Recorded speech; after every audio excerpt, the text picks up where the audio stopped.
And the something further you look at a little more in your book is the book of Job when thinking about the That's problem of right. animal suffering. So can you Right. talk a little bit about the book of Job and how it helps you think with the problem of animal suffering? Well, one thing that is missing, or largely missing, in these highly philosophical and theological discussions of God and evil, including the evil of animal suffering in nature, is canonical biblical resources. Um, I think it's because people haven't really seen or understood the contributions that these sources could make to that discussion. Initially it would seem that these are purely religious sources. They're ancient. How could they really be strongly relevant to and helpful uh, to our attempts to resolve such complex questions?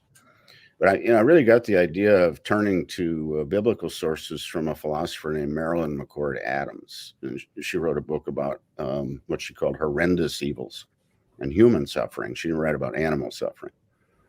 But one of her strong proposals was that biblical sources are not playing a big enough role in Christian discussions.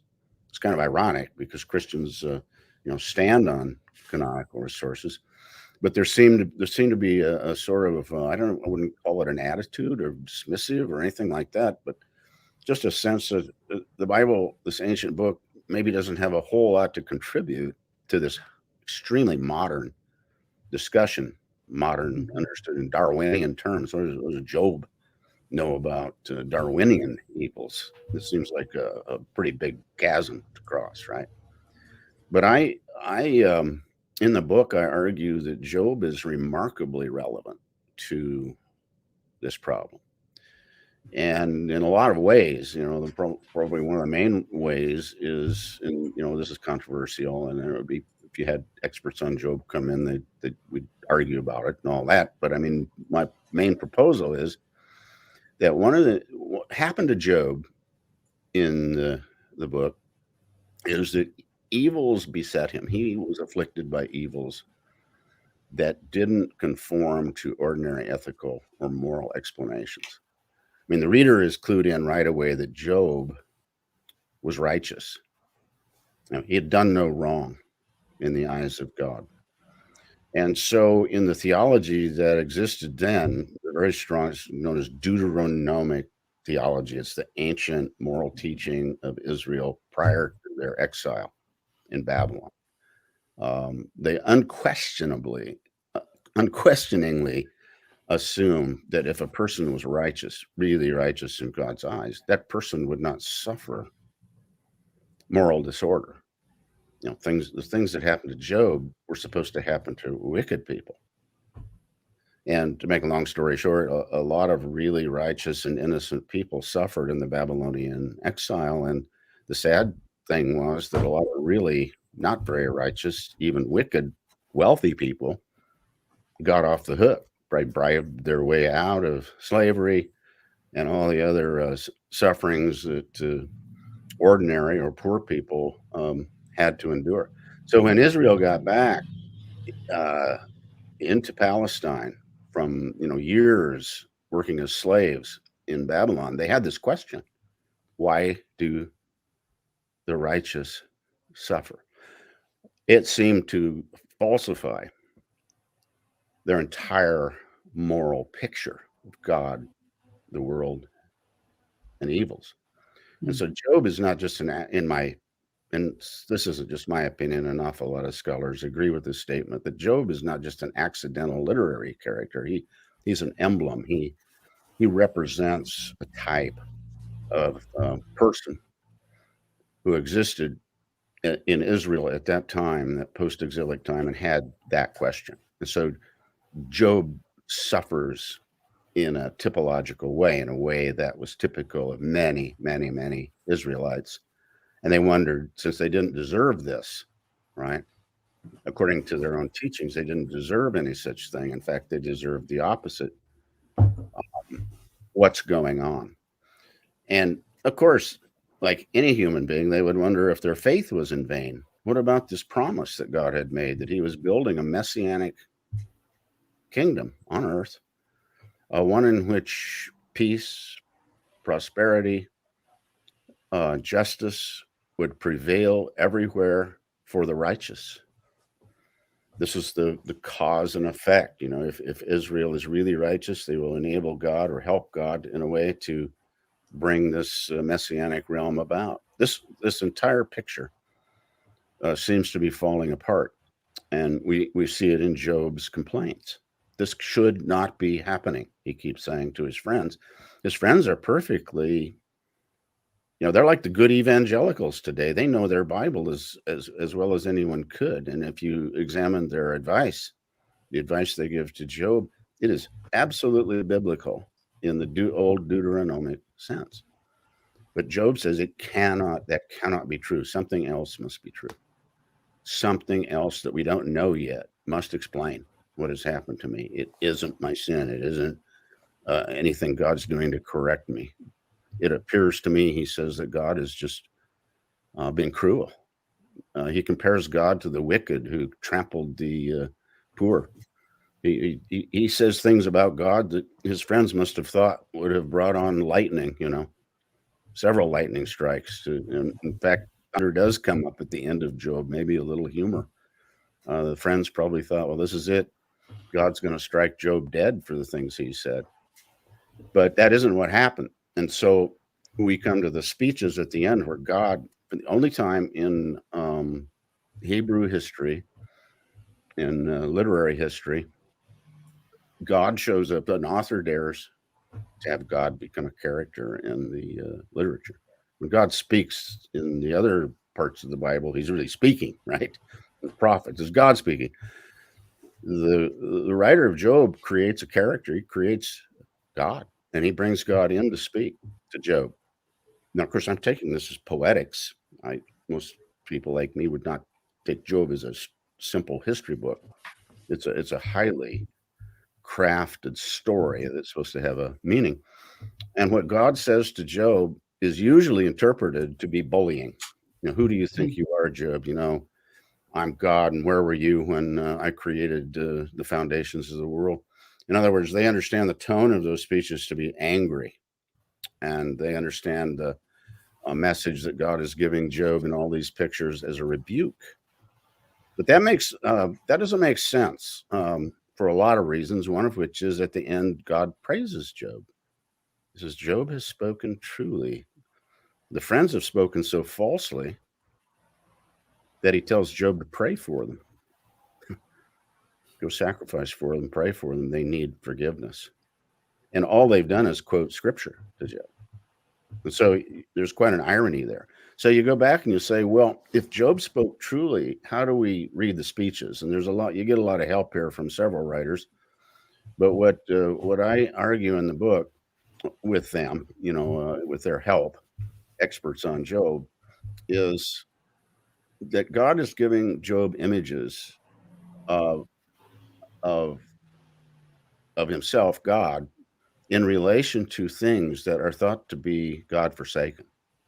The imagery, it's a very familiar imagery to ancient Hebrews, is the imagery of his conflict between powers of primordial chaos, beginning with Genesis itself, the deep, and the creative power of God who brings order, brings cosmos, chaos versus cosmos. It's an ancient Near Eastern theme. Israel has its own version of that, and it's a magnificent poetic tradition. But in that tradition, it's always God the warrior slaying the great chaos monster, Leviathan, Rahab, sometimes paired up as a male and female. It's a triumphal image that carries a promise, thematic promise, that God is really beating up on these anti-cosmic realities. They have no part in God's plan. And so if you are suffering, if you're an animal or a human, if you're a human like Job, it's clear that God has rejected you. If you're an animal like the ostrich who runs around out in the wilderness screeching, mindlessly, or a jackal, God has forsaken you. these animals almost symbolize desolation, and they're doomed, and in the new heaven and the new earth, they won't be there.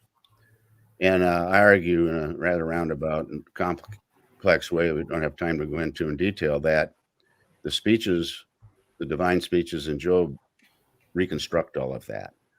And instead of picturing God as beating up on these creatures, these realities, starting with the sea, which is always an enemy of God, is going to be removed. The monster Leviathan going to be cut into pieces and scattered. These animals representing desolation. In these speeches, God is, it's really shocking, actually, I think, to the Hebrew reader. God is intimately, caringly involved with these things, to the point where it's very strongly suggested that God has deliberately included them in the world. He's made a covenant with the chaos monster. I mean, if he's a midwife to the sea. If you're an original Hebrew reader, your eyes are bugging out by now. Your jaw is dropping. You're wondering what in the world is going on here. We've never heard anything like this. And what I think is going on there is a new way of looking at God and these chaotic things. A new thing. The new thing is that God is working in and not against them to simply remove them, but working in and through them, weaving them into the tapestry of his messianic cosmos. So he's doing more than just beat up on them and destroy them like a warrior. He's in a very artistic fashion integrating these things together, with the final effect that the evil will be defeated, not just removed, but defeated in a technical sense, in the way that an artist will take something ugly that the artist has deliberately included in the art. He includes it there not to make the artwork worse, or not just to balance it off with good, although that's one kind of art. But the really brilliant artists, a lot of them modern artists, but some of them ancient, will eventually integrate that evil, that ugliness, into a larger whole, such that the whole is much greater because of the evil. And of course, I turn to the example in the New Testament of the cross, arguably the greatest evil that ever happened. God deliberately included it in his plan of redemption. And yet, the overall picture of redemption that we have in the end could not be as great as it is without that horrible evil. We wouldn't change it, would we? In retrospect, we wouldn't say, oh, when we have this picture of redemption, it's too bad the crucifixion is there. Let's just remove that because it's so bad. Yeah, it remains an evil, but it's an evil that's been defeated, if you understand what you're following here. It's defeated by the great beauty and goodness of the whole that we call reconciliation, redemption, the final consummation, the coming of the messianic kingdom to the whole world. And I go on, and in Job, okay, so back to Job, one of the longest sections in the divine speeches is about God and these wild animals that are supposed to be forsaken, doomed to desolation. Instead, the divine speaker pictures God intimately involved in caring for them, even in the wilderness, right? He provides the lion with its prey. And some shocking imagery there, he provides the vultures with dead bodies on a battle of war. That's a pretty hard one to take. Job is talking some very serious stuff here. Why does this seriously terrible stuff happen? Is it grounds for disbelieving in God? Is a modern way of putting it? Is it grounds for giving up on the messianic promise, if you're Job in Judaism? And the answer there is no. Contrary to appearances, these things do not negate the truth.